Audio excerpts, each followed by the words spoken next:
পরমাণু মডেল ও নিউক্লিয়ার পদার্থবিজ্ঞানে তোমাদের সবাইকে স্বাগতম। আমরা এখন 2 নম্বর পর্ব নিয়ে আলোচনা করব। তো 2 নম্বর পর্বে আমাদের নিউক্লিয়াসের ব্যাসার্ধ নির্ণয় করতে হবে এবং নিউক্লিয়াসের ঘনত্ব নির্ণয় করতে হবে। তো একটু কথা বলি আর কি, আমি আসলে একটু অসুস্থ আর কি, অসুস্থতা নিয়েই 1 নম্বর এপিসোড 2 নম্বর এপিসোড তার সঙ্গে ইন্ট্রোডাক্টরি একটা ভিডিও ছিল, ওটা তিনটাই করলাম আর কি।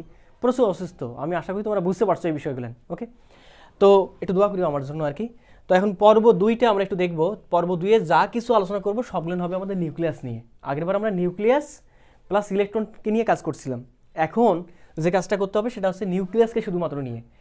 আমাদের হাইড্রোজেনের ক্ষেত্রে নিউক্লিয়াসের ব্যাসার্ধ কতটুকু হবে, তারপর হিলিয়ামের ক্ষেত্রে, লিথিয়ামের ক্ষেত্রে, যে কোনো পরমাণু বলুক না কেন তার নিউক্লিয়াসের ব্যাসার্ধ কতটুকু হবে এবং নিউক্লিয়াসের ঘনত্ব কতটুকু হবে, যে কোনো সার্টেন পরমাণুর ক্ষেত্রে কত হবে সেটা আমাকে বের করতে হবে।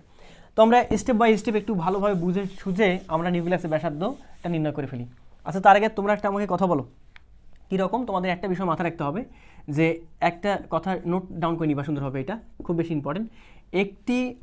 একটি প্রোটন, দেখো, একটি প্রোটন অথবা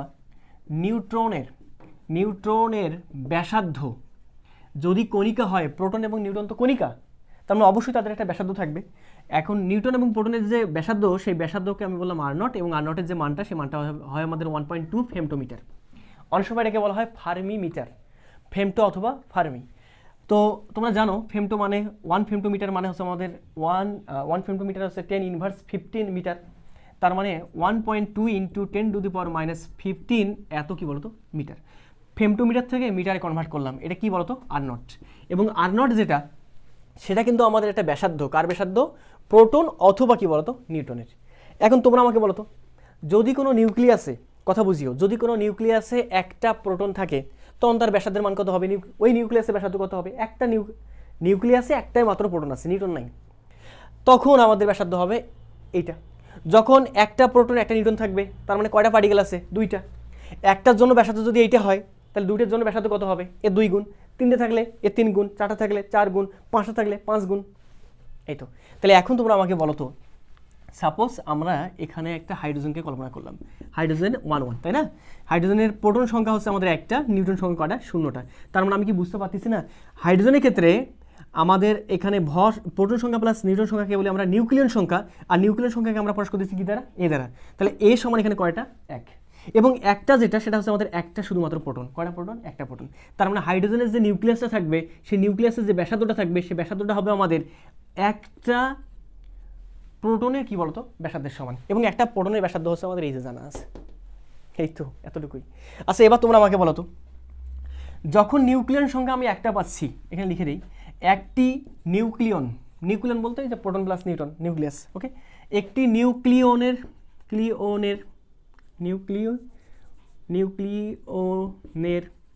জন্য, একটা নিউক্লিয়নের জন্য আমাদের আয়তন যদি আমি বলি, একটা নিউক্লিয়নের জন্য আয়তন ইজ ইকুয়াল টু হবে কত? যেহেতু নিউক্লিয়াসটা গোলক আকৃতির, তার মানে তার আয়তন হবে 4/3πr³। আর বলতে একটা নিউক্লিয়নের জন্য ব্যাসার্ধ। আচ্ছা, একটা নিউক্লিয়নের জন্য নিউক্লিয়াসের ব্যাসার্ধ কত হয়? আর নটের মানের সমান।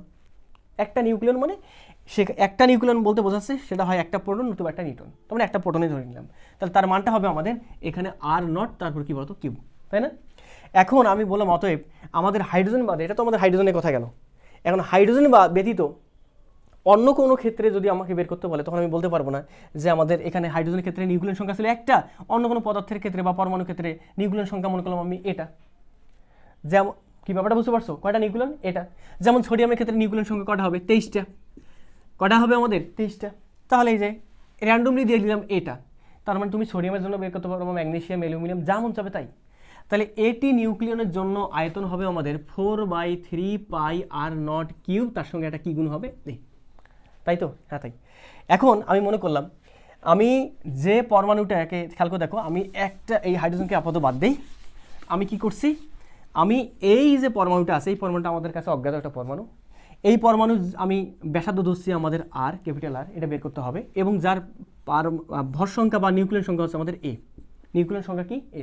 তাহলে এ নিউক্লিয়নের জন্য বলতে পারবো না এ নিউক্লিয়ন এবং ব্যাসার্ধ আর, এটার জন্য যে আমাদের আয়তনটা হবে, এই নিউক্লিয়াসের আয়তন, সেই আয়তনটা হবে আমাদের 4/3πr কি বলতো কিউব। দেখো না, এই যেটার যে নিউক্লিয়াসটার আমাদের নিউক্লিয়ন সংখ্যা হচ্ছে আমাদের এ এবং যার ব্যাসার্ধ হচ্ছে আমাদের ক্যাপিটাল আর, ব্যাসার্ধ যদি জানা থাকে তাহলে এই নিউক্লিয়াসের আয়তন বের করা যাবে না। নিউক্লিয়াসের আয়তন হবে 4/3 পাই আর কিউব।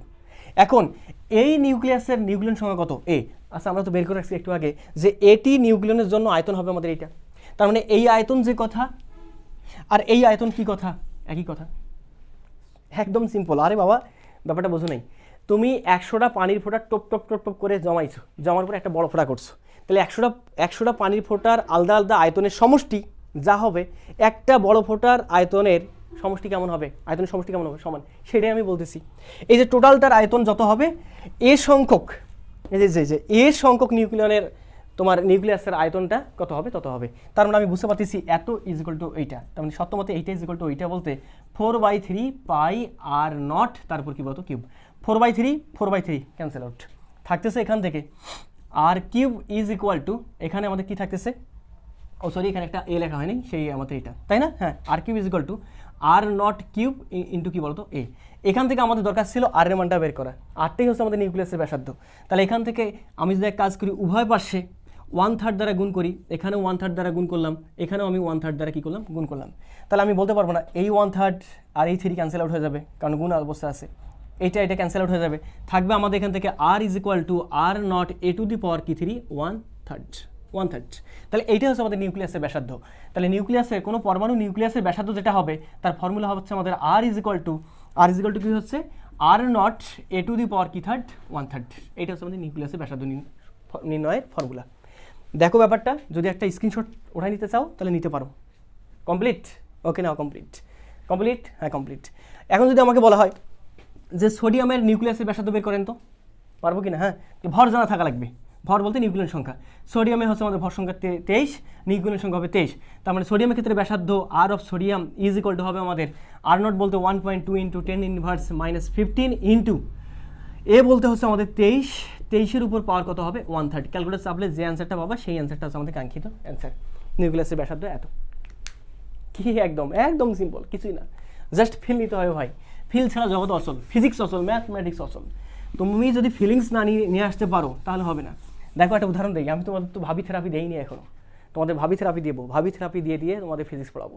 সে ভাবির কথা বলি না আমি, আসলে অনলাইনে আসলে বলে ভাবি থেরাপি কথা বলি না, অফলাইনে প্রচুর বলি। তো অনলাইনেও চেষ্টা করবো সামনের দিন থেকে ভাবি থেরাপি দিয়ে পড়াশোনাগুলো করানো।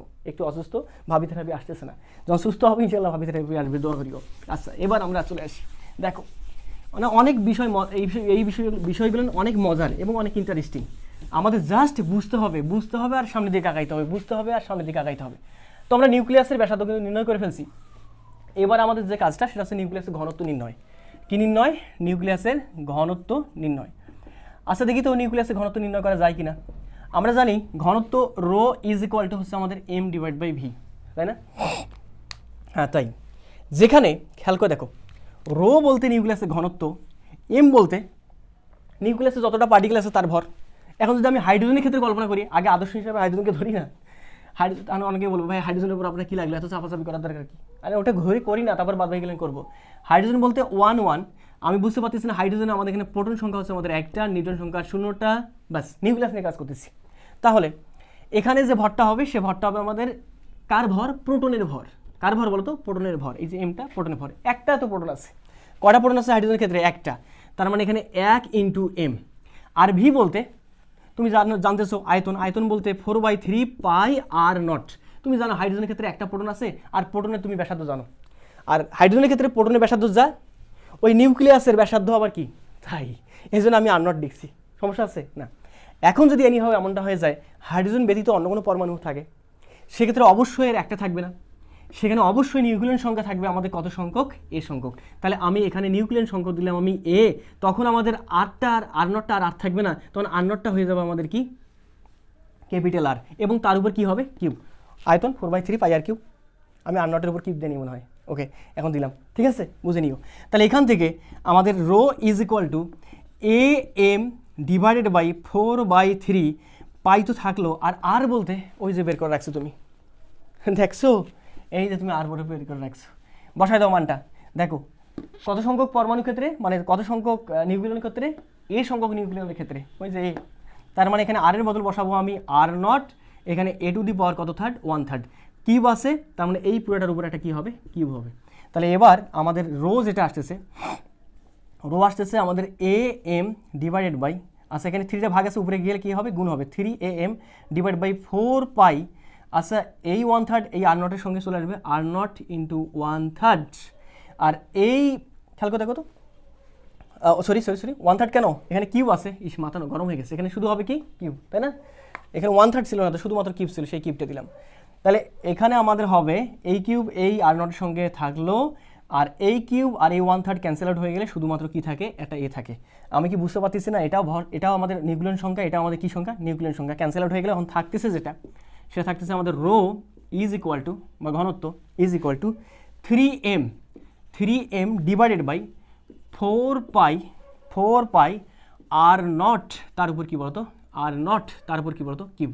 আমি কি এখান থেকে বুঝতে পারতেছি না ভাইয়া, আমি তো ওই এ সংখ্যক নিউক্লিয়নের জন্য আমি এটা যেটা পাইলাম সেটা হচ্ছে আমাদের এ সংখ্যক নিউক্লিয়নের জন্য, এটা লিখে দিই, এ সংখ্যক নিউক্লিয়নের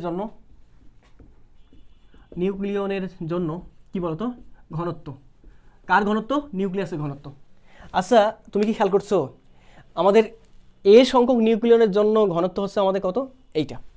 এবং তুমি খেয়াল করে দেখো, একটা যখন নিউক্লিয়ন ছিল, কটা নিউক্লিয়ন, একটা, তার মানে হাইড্রোজেন যখন ছিল তখনও তার ঘনত্ব কিন্তু এটাই ছিল।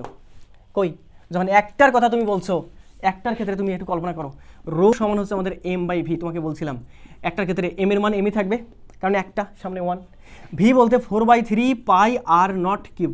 তাহলে এটাকে সুন্দরভাবে লেখা যায় না, 3m divided by 4 pi R nought কি বলতো, কিউব। এইটা একটার জন্য আর এই যে এ সংখ্যকের জন্য, নিউক্লিয়াসের জন্য একই জিনিস কিনা, হ্যাঁ একই জিনিস। তার মানে আমি বুঝতে পারতেছি যে নিউক্লিয়াসের যে ঘনত্বটা, এই ঘনত্বটা আসলে পারমাণবিক সংখ্যা অথবা প্রোটন সংখ্যা অথবা নিউক্লিয়ন সংখ্যার উপর ডিপেন্ড করতেছে না, নিউক্লিয়ন সংখ্যার উপর ডিপেন্ড করতেছে না। নিউক্লিয়ন সংখ্যা হাজার হোক, দেখো নিউক্লিয়ন সংখ্যা 1 হলে যত হবে ঘনত্ব, 2 হলে তত হবে, 3 4 5 6 7 8 আপ টু n। তার মানে হাইড্রোজেনের ক্ষেত্রে নিউক্লিয়াসের ঘনত্ব যত হবে, লিথিয়ামের ক্ষেত্রেও তাই হবে, আবার হিলিয়ামের ক্ষেত্রেও তাই হবে, sodium, magnesium, aluminium, nitrogen, hydrogen, carbon dioxide, মানে কার্বন যা আছে সব পরমাণুর ক্ষেত্রে নিউক্লিয়াসের ঘনত্ব কেমন হবে, সেম হবে। তার মানে নিউক্লিয়াসটা আসলে কি বলে, নিউক্লিয়ন সংখ্যার উপর ডিপেন্ড করতেছে না। আচ্ছা এখান থেকে তোমরা মানগুলো বসাই দিলে একটা নির্দিষ্ট মান পাবা, আমি আশা করি তোমরা ওটা বের করতে পারবা। 3 মান তো 3, m বলতে প্রোটন অথবা নিউটনের ভর, প্রোটনের ভর যত, নিউটনের ভর তত। তোমাদের রিমাইন্ড করে দেই, প্রোটনের ভর হচ্ছে আমাদের কত, 1.67 × 10⁻⁻27 কেজি, বসাই ওটা আবার, ওকে। এটা কিন্তু নিউটনের ভর না, প্রোটন নিয়ে কাজ করতেছি আমরা। আর পাই 4 বলতে 4, পাই বলতে তুমি জানো 3.1416, আর আর নট বলতে ওই যে ফার্মি কনস্ট্যান্ট। আর নটটাকে আমরা বলি ফার্মি কনস্ট্যান্ট অথবা প্রোটন অথবা নিউটনের ব্যাসার্ধ। তো প্রোটন অথবা নিউটনের ব্যাসার্ধ তোমার জানা আছে 1.2 × 10⁻⁻15 মিটার। বসাই দিলে তুমি একটা নির্দিষ্ট মান পাবা, একটু চেক করে দেখবা কতটুকু মান পাওয়া যায়, এটা তোমার জন্য থাকলো, ওকে। তুমি আমাকে কমেন্টসে জানাবা যে রো এর মানটা আসলে কতটুকু আসে, আমি তোমার কমেন্টসের অপেক্ষা থাকলাম, রিপ্লাই করে দিব ইনশাল্লাহ, ওকে। তো আজকে পর্যন্তই, দেখা হবে সামনের একটা এপিসোডে। সে পর্যন্ত ভালো থাকো, সুস্থ থাকো, আর আমার জন্য দোয়া করিও। আল্লাহ হাফেজ।